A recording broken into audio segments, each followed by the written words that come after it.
we told you how the Democrats are being encouraged to hit the gym as a way to win back young men. Now, Eric Swalwell is taking it to heart, telling the Breakfast Club that GOP lawmakers quietly gossip to him at the House gym and that they're afraid of Trump. So there's a couple places where I go where I get the real from these guys, where I hear like what is really going on. It's the House gym. That's where I hear like what's really going on, you know, at like the workout stations or being on the treadmill next to someone's elliptical. And I used to think it was that they were afraid of losing their jobs. Mm-hmm. And it's not that they're afraid of losing their jobs. They're afraid of their personal security. Okay, nobody wants to talk to you at the gym, bro. Speaking of beta males, Politico getting some of the results of the Democrats' widely mocked Talk to Men study, aka the SAM project. It took them 30 focus groups and $20 million to come up with the following results.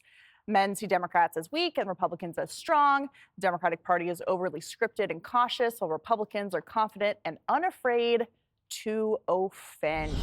Wow. Jesse, as our man expert. Wow. If Eric Swalwell came up to you on the elliptical. You're with me, Greg. You would never be on the elliptical, first of all. No, men do not use the elliptical. Right. Exactly. But what would you say if he came up to you to ask for some gossip about Trump at the gym? He'd probably come up to me for a selfie, and I'd take it because I'm that kind of guy. But let me explain something to you, Katie. Men discovered America. And then we beat the British and wrote the Constitution and pioneered throughout the West and won 2 world wars. And we did it with you. We did it together. We were partners. And then the partnership kind of deteriorated.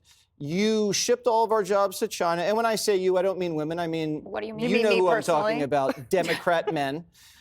What? And so we basically turned into desk jockeys. And so that kind of made us sour. And then Obama comes around, and he was henpecked.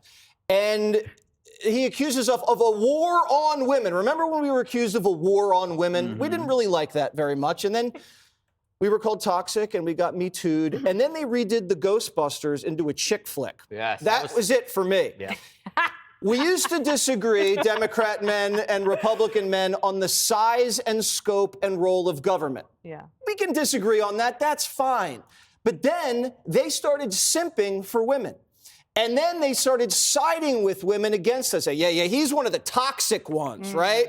And then they started selling us skinny jeans. And then they started shooting Botox into their face and started vax shaming. That's when we had it around the pandemic. And attacking all the pillars of Western civilization, gender, the border, law and order. That's when we had it. So my advice to Swalwell, be a man, and then you could lead men. It's not our problem we don't vote Democrat, it's yours. So, Greg, it seems like Jesse's saying that Democrats have a man problem, but they also have a toxic women problem. And the woman running this project is a former president of a huge abortion giant. A woman is giving them advice on how to talk to men? Yes, she's running the project. That's what's and wrong. She used to run the big abortion group. Yeah. Well, that explains it. You know, they could have saved $20 million and asked us. Yep. We've only been talking about this for like, I don't know, 10 years, that the Democrat Party was turning into a women's party. One of the conclusions from this is that Democrats aren't around men. They don't go to places where men are, like sporting events or gyms, for example, or Jiffy Lube. But the men in their midst of the Democrat, let's say female, they bite their tongues. They stay in their terrified, lane. So the women in charge, the women who don't know what's going on around men, they can't even trust the men around them to tell them the truth. Do you think men can play in women's sports is now the political version of, do I look fat in this dress? No, man, no Democrat's going to tell you what he thinks. But we know what he thinks, That you needed a $20 million study to do this is evidence of how far removed the Democrats are from reality. That you need to pay consultants to find out how far your head is up your own ass. Again, the Dems need to pay people to tell them that they suck. We could have just told you, hey, maybe don't allow murderers into our country and don't let men into women's locker rooms. That's consultant work. And you're right. I mean, it's like if you look at what represents, the constellation that represents the Democratic Party, masking up for everything except law enforcement, locking down cities, canceling speech, wokeism that destroys careers defending criminals. It's a systematic elimination of masculinity, because there's something individualistic about masculinity. It's just like men thrive on risk and adventure and being on their own.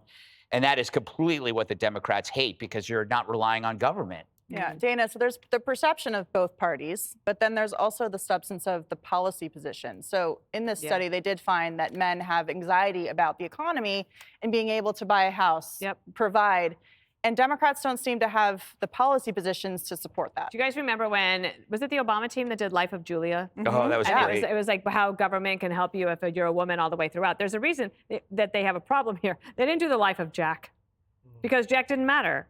And here's a quote from the study. There was a Latino man from Vegas who said that during the 2024 campaign, Harris said, "Oh, I got Beyonce on stage with me. Oh, I got Lady Gaga on stage." And it just kind of felt like, what does this have to do with me? I'm trying to move up in life. And I was listening to commentary earlier today, and they were talking about remember how Al Franken wrote the book about Rush Limbaugh? Yeah. And it was like a parody and a spoof, right? So what did they do? They gave him a radio show, and they tried to make that work, because they think that if they put money into it, and it'll like instantly happen. Or they think that they can just make a Joe Rogan out of nothing. And I think Joe Rogan would say, like, I worked my butt off. And it was organic, and it grew over time. And I don't see any sort of green shoots in the Democratic Party where something could be watered and fertilized to like get somewhere until they figure out that they need Life of Jack. Click here to subscribe to the Fox News YouTube page to catch our hottest interviews and most compelling analysis. You won't get it anywhere else.